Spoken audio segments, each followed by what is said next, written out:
Please welcome the founder, chairman, and chief technology officer at Orbital Insight, Dr. James Crawford.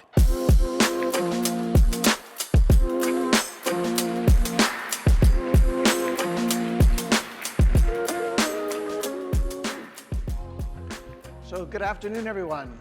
First, I'd like to thank the folks at Amazon for inviting me to speak, and thank all of you for taking some time out of your day to listen. So we live in a changing world. Who of us would have thought 3 years ago that we would have been facing a global pandemic where we all had to stay in our homes for a year, couldn't leave, or that we would be in the middle of the largest conflict in Europe since World War II, or that the US and the rest of the world would be staring down a possible recession. And then on top of that, we have the reality of climate change, which introduces a whole nother level of uncertainty. The strange thing about it is that these changes appear to be both increasingly rapid and increasingly chaotic, hard to predict. And indeed, if you listen to the folks on the Sunday TV shows, the talking heads on TV, and they'll talk to you with great certainty about what's going to happen in the next week and the next month, and then you listen to them a week later and they'll tell you something completely different.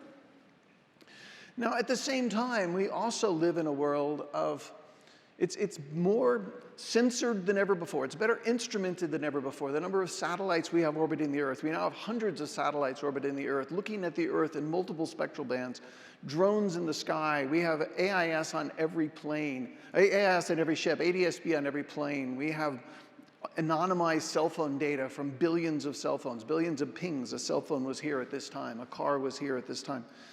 But what is that data telling us? Why, with all of that data, don't we know that we're going into recession? Why don't we know where deforestation is occurring and how it's occurring and how to stop it?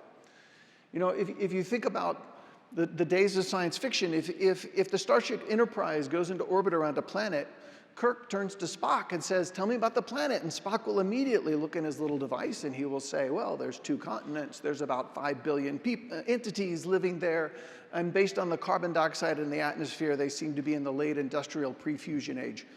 How does he do that? How does that little device do that when the Enterprise has been in orbit around that planet for about 5 minutes?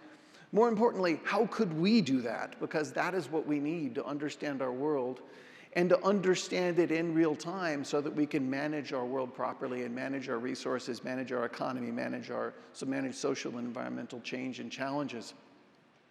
The reality is that the answers to the questions we need answers to are hidden behind the pixels. So we have all of these images coming down, essentially the whole Earth every day.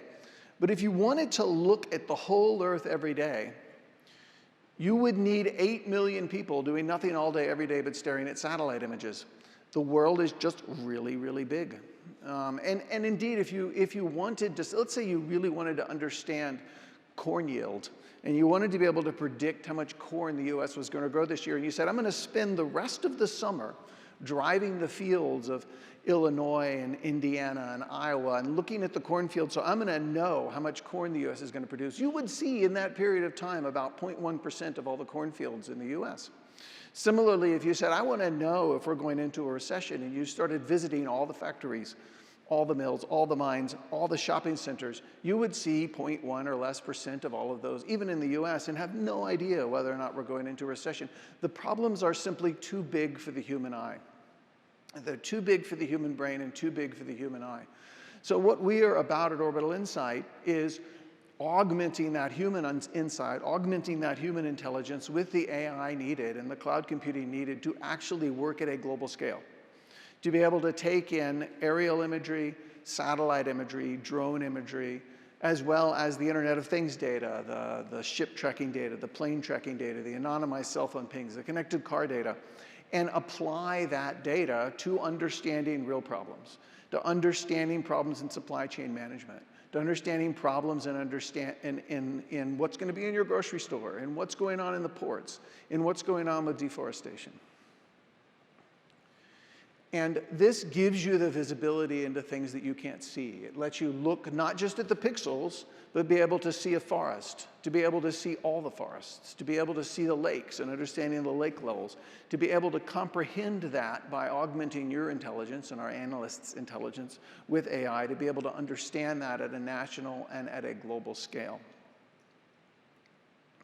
So the kinds of problems we're then interested in are things like supply chain traceability. So understanding if you buy a granola bar, obviously if you had a choice and you were sitting in the at a grocery store and there were 2 granola bars in front of you, you would buy the one that didn't cause deforestation in Indonesia, right? Pretty much anybody would, but how do you know? Even if you are the maker of that granola bar, how do you know that you're not causing deforestation in Indonesia? If you trace down that supply chain for palm oil, it eventually traces down tree-like out to about 1 million different smallholder farms across Indonesia and other parts of the world. Any or all of those might be causing deforestation. Most are not, right? Most of those farmers are well-intentioned, they follow good practices, they work within regions where the palm oil plants have been established for years and are managed responsibly. Some are not. How do you know, though, when the supply chain is that big? We have the ability now, using IoT, using geospatial analysis, to trace back the supply chain all the way to that level, aggregate it up and say, okay, we are going to certify these granola bars, we're going to certify these products as being environmentally responsible. Similarly, as you've noticed, we're having a lot of shortages. First it was toilet paper, and then later it was baby food. At some point it was chicken. So because of COVID, because of the war in the Ukraine, because of general chaos in our world, supply chains are not always dependable. And the challenge isn't, if you're, let's say you're running that Ford F-150 plant, the challenge isn't your tier 1 suppliers. The challenge is the magnesium part that's needed to hook the alternator onto the engine block. You can't get that because the magnesium plant burned down because they had a fire because magnesium is highly flammable. So it's your tier 3, tier 4 suppliers that have a problem, and then suddenly you have to shut down your Ford F-150 plant. But since we now have the ability, or we're building the ability with geospatial analysis and these huge volumes of data to track thousands and tens of thousands of factories and farms and mills and mines, we can actually understand that complete supply chain, track all of the suppliers at all tiers, and give the supply chain operators the visibility that, oh, there's going to be a problem with this magnesium part, you better line up alternative suppliers. A lot of that goes through things like ports.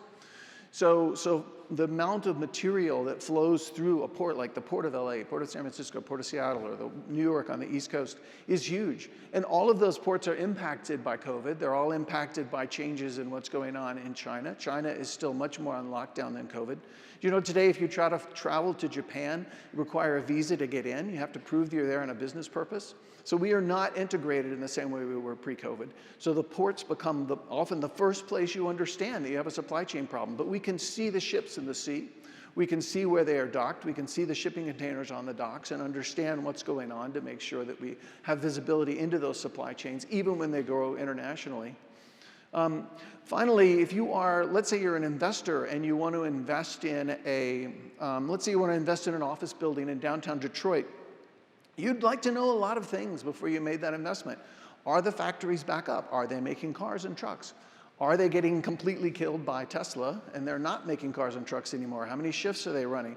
What's the demand? How many people are working from home? How many people are back in the office? So if you're an investor or an insurance company or a bank, you want to understand what's going on with real property, and you want to understand what's going on in shopping centers, what's going on in office buildings. All of that we can get by appropriately analyzing the geospatial data. Now let's look at one very specific example that was quite dramatic a few months ago and still ongoing, is in an ongoing way. When the Russians invaded the Ukraine, we were able to track the refugee crisis starting out of Kharkiv, which was one of the major cities in the Ukraine that was most effective because it's in the eastern part of the country. We were literally able to watch on a day-by-day basis, an hourly basis, the number of devices through anonymized cell phone pings and through satellite imagery, the number of devices and the number of people leaving Kharkiv. And not only the fact that they were leaving, but we were able to see where they were going. We were able to track the lines of movement as people left initially right after the invasion. They were near Kharkiv, and then gradually they spread mostly into the western parts of the country. And then out of the country, we could see the border crossings. The border crossings actually lit up without even having to know where they are, looking on maps or something. The border crossings lit up in our charts. We were able to see the border crossings and then see people going to Warsaw, people going to Bucharest and other parts of Europe. To turning into refugees. And this is important not only to understand the social and environmental impacts of a crisis like this and understand where to direct aid, understand the real impact of these kind of conflicts. We can also look more directly at military questions. For instance, in the Syrian conflict, there was a point in time when the airfields that were previously civilian started to move over to being military. And our computer vision algorithms, which run all in the cloud, we're able to run at very large scale, over thousands and thousands of images, are able to actually tell the difference between civilian planes and military planes, and indeed within military planes, the difference between different kinds of military planes. We were literally able to watch the airports convert from civilian to military as we saw fewer and fewer civilian planes, fewer and fewer cars in the parking lots where the people would have parked to take flights, and more military vehicles. And looking more closely at different kinds of military vehicles, we're able to look at the concentration of different kinds of planes in different bases. Now, this is something a human could do. The problem is that there are just too many military bases and there's too much imagery. And we can take every military base, every day, every kind of plane, every kind of truck, every kind of military vehicle. And in this case, at the Quezon Air Base near Taipei, we were able to see for the first time J-20s, which is the Chinese equivalent of a stealth fighter, suddenly showing up at this base in Taipei where they had never been before. And that's the kind of pattern we're looking for to understand changes in the world and changes in the deployment of forces around the world. And you think about this running at scale, think about every military base, every factory, every farm, really starting to light that up and understand the world in ways we never had before. Indeed, the mission statement of the company of Orbital Insight is to understand what we're doing on into the Earth and make that information available to decision makers. So in this case, we counted over 53,000 aircraft using over 2,000 satellite images. This is one of the reasons, by the way, that cloud computing is so important for us. We would not be able to stand up, as a startup, we would not be able to stand up enough GPUs to suddenly process 2,000 satellite images. But since we're doing cloud computing, we can stand up as many GPUs as we want, process as many images as our customer wants to see for some particular Go project, and then turn those GPUs loose after we're done with them. And let somebody else make use of them. So think about now what this means to different kinds of decision makers. So if you're a supply chain manager, you want to know whether your supply is safe, whether or not the raw materials that you need for your factory are still available out to tier 1, tier 2, tier 3, tier 4 suppliers. We give you the ability to monitor that supply chain. If you're a consumer, or indeed if you're an environmentally responsible consumer goods company, you want to understand the true sourcing of your raw materials and the true impact of that sourcing, all the way back to which farm, which smallholder farm did this palm oil or cocoa or coffee beans come from, and is that farm engaged in deforestation? Has that farm been managed responsibly for the last decade? If you are looking at, say, a hurricane, this middle chart here is looking at the effects of a hurricane. As global events, global climate events get more and more extreme, we're able to look at the building destruction. So basically, look at a before and after image, run the computer vision algorithm on the before and the after, and we can immediately tell you which buildings have been damaged in a serious way by the hurricane. So helping with climate change, helping with environment, helping with recovery from major events, helping with supply chains, helping with environmental sustainability. And then, as I mentioned before, helping with investment as well, helping understand where shipping containers are in the world, how that's changed, how the shipping lanes are moving, how much grain is still coming out of the Ukraine, and where is it being replaced from, if it's being replaced, how much oil is still being produced. Most oil is stored and floating in oil tanks, and we can actually look in satellite imagery at the height of those lids and understand, are the Saudis pumping more oil to try to make up for the shortages of Russian oil? Are the Russians still pumping oil and storing it and floating their oil tanks, or have they slowed down their pumping now that they can't sell it in Europe?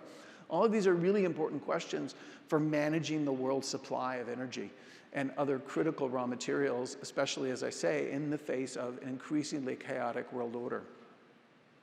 So what this all means is that by taking geospatial data, of which we now have an abundance, thanks to the lower and lower cost of getting satellites into Earth orbit, and the other IoT data that we have, plus the artificial intelligence to run computer vision algorithms and data science algorithms and make sense of that data, we're able to take these two together and work at scale to give insights about the world.